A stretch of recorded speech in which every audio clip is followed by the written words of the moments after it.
let's review one of the more ridiculous looking tricks that came out this year. Let's review Twister. Twister is an effect wherein a Sharpie marker is shown and then the magician visually changes or twists it like a balloon and then turns it into like a sort of pen balloon dog. This is one of the more ridiculous things that I've seen, but it's very cool. It is produced by Vortex Magic and Danny Weiser. How much is it? The trick is worth $30 and I got mine from Vanishing Ink. So what do you get? So basically you get the gimmick, of course. You get the Sharpie dog balloon hybrid thing, and then it is wrapped in a sort of like Kmart kind of wrapping wherein it's just like a small toy, and then in the back of the packaging you get the video instructions, the link, and the password, and of course that's where you're going to go online to watch the video. Now onto the video. The video itself is 21 minutes and 40 seconds long. So right off the bat, the video warns us to actually take care. It is because it easily breaks. Well, they said that it should not be dropped in hard surfaces. It's because it might easily break. So that's pretty good. They put it at the beginning of the video. And then we cut off to Paul Romani. He's basically the host of the entire video because he's the main guy who we follow. And then he's the one who introduces other magicians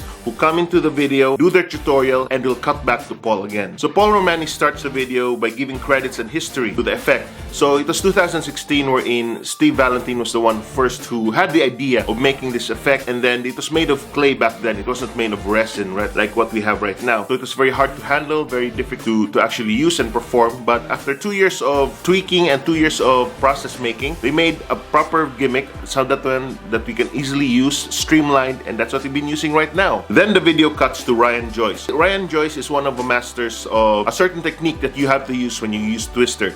He demonstrates a lot of this one in the performance of the video as well as in the trailer. You will see him perform most of the Twister handlings there. And with that, he teaches the techniques, he teaches how to use it with the gimmick, and then he also introduces another gimmick which we are all familiar with, basically like the vanishing coin, beginner's vanishing coin, certain gimmick that is used for that. He also introduces that with the Twister gimmick, and to make the effect a bit more faster, a bit better when it comes to actually performing it for real people. So it's like bang bang bang. He teaches ways how to do that. And then the video cuts back to Paul Romani, and he teaches his own version of, or adds on to what Ryan Joyce has already put out. He uses a different gimmick as well, similar to the first one, but this is another variation, cheaper version, I should say. After Paul Romani, he introduces Matthew Johnson. He's another magician who actually got to play with a gimmick, and this time he teaches his own methods on how to perform Twister. In his take on it, he doesn't really like the technique, or he doesn't really use the technique that Ryan Joyce uses, so he comes up with his own way of doing it with other props, other scripts. Between Ryan Joyce, Paul Romani, and now Matthew Johnson, Matthew was the one who actually gives a proper routine when it comes to Twister, some reasons why he does things, and which is really cool. At the last part of the video, Paul Romani comes back and he again adds on to what Matthew Johnson says. He adds on a little bit of things that you can do, things that you can use without using any techniques, and in my opinion, the last portion is the easiest handling that you can use. So how is the video quality? Well, the video quality is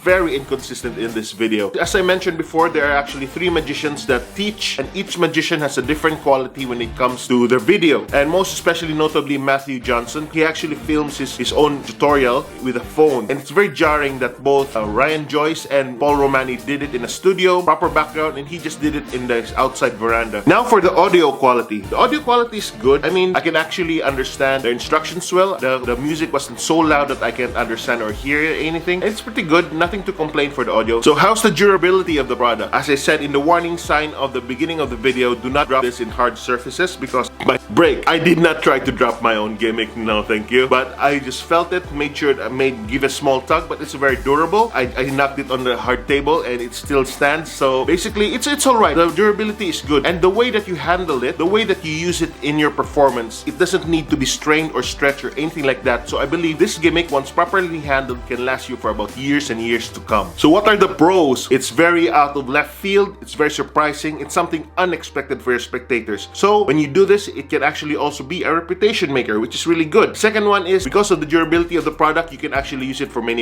years. Now for the cons. The cons for this product is, of course, because of the nature of it, you have to have other gimmicks, other stuff that you need to actually just pull this off. You will need at least one gimmick. You'll have to be required to wear a certain thing, wear a certain wardrobe. There's lots of requirements garments just for this one effect. And lastly, do I recommend this product? Of course, yes, still recommend this product. Again, despite of all its cons, I really enjoyed all the pros, especially the surprise factor of this effect. Look into the market, find another product that's just like this. Well, you might find some weird ones, but weird different figures, but you won't find anything that both makes sense and doesn't make sense at the same time. Because this effect, people's mind will think, okay, I've seen balloons being twisted before, turning into animals. A Sharpie looks like a balloon, and a magician just shifted a Sharpie into a dog. So it makes sense at the same time, it doesn't make sense. It's very, very good. So I really like this effect, and I do recommend this for magicians, especially for workers. So 2022 has started really, really well with this array of tricks that I have reviewed so far. Guys, if you have any other effects or modern or new effects that you want me to review, please do comment below and I'll try to get my hands on them and I'll give my thoughts about them for you. Otherwise, yeah, stick around for my next review. Guys, I appreciate it. Until next time.